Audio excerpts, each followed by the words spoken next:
Alrighty folks, so according to my videos that y'all see on my channel of Old School Garage, y'all would remember my Trans Am here. Now I do have videos that was working on this thing, and the last video y'all seen on Old School Garage was me posting my little Beetle. Well, with regret, and I'm sad to say, I had sold my Beetle off. She's in good hands. I got pretty decent money for her, but I do regret selling that vehicle. So now that we're back onto the channel, and hopefully I can answer some of you guys' questions, and I know y'all want to see me working on the car and stuff like that, and this and that, and blah blah blah. I know I want to get down to it too, but this is a reboot from a year ago. Okay,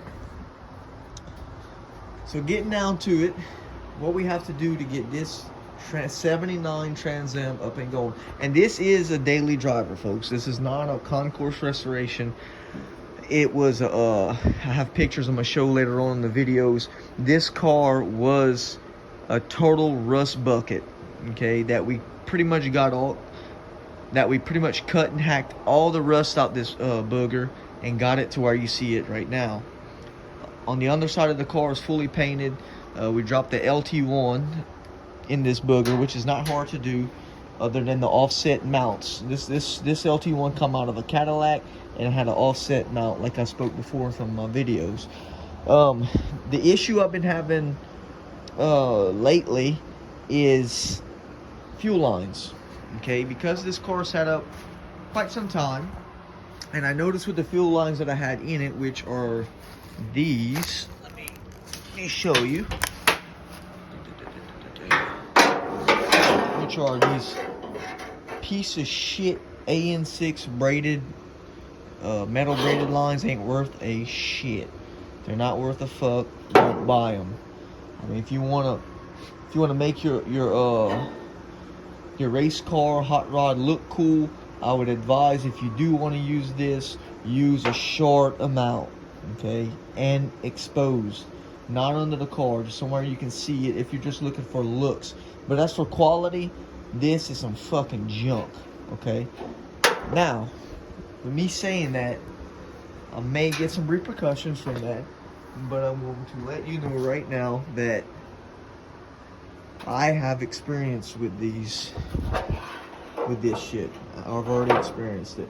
So before I changed it for a second time in the past, I let these lines sit. You know, you should be able to let a car sit for a month or two, come back, crank it if you're not working on it. You know, a lot of people will say, yeah, don't live by that, cranky car when you get a chance.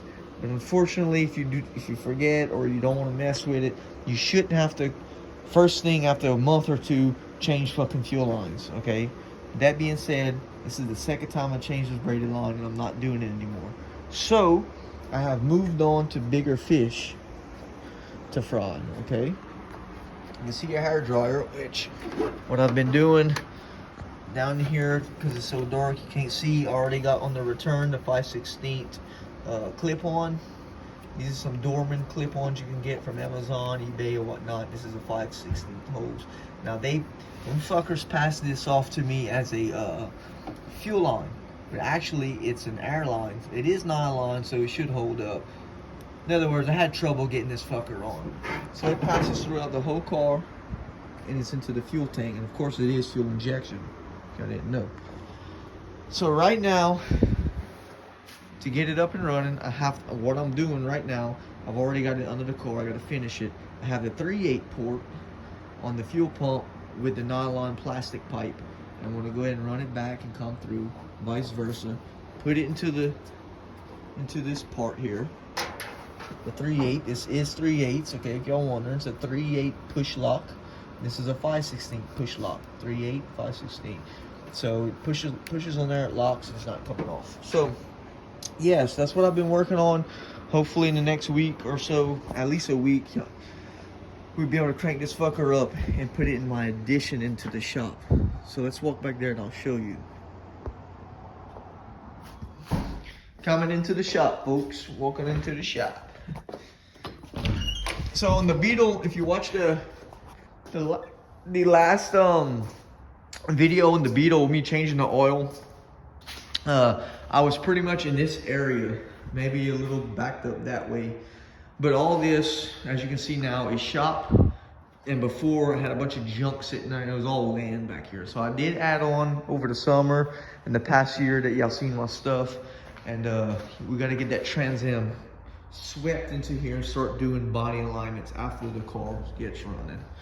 So there's the windows, actually the glass, the hood. And as far as the hood, okay, the hood is in pretty decent shape. The only thing is we have a little lifting going on in here, so I'm gonna have to sandblast this and go ahead and mark where these are at. Mark pin where the factory would have put the goo-goo, I'll call it.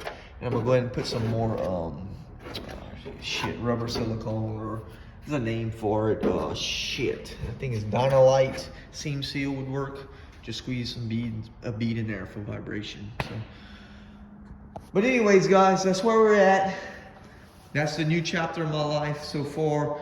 I had an RC channel on my other channel, but lately that's been too slow, and I have to get my car going. Rust is going to take over, and while I'm young and all this damn pandemic and work slowing down and everything, I need to get my car up and running. If not, who knows, might run out of money, work might shut down, nobody knows. So while I have the means to do so, I get my old Trans Am running. Alrighty guys, like always, please like and subscribe, and wait for the next update.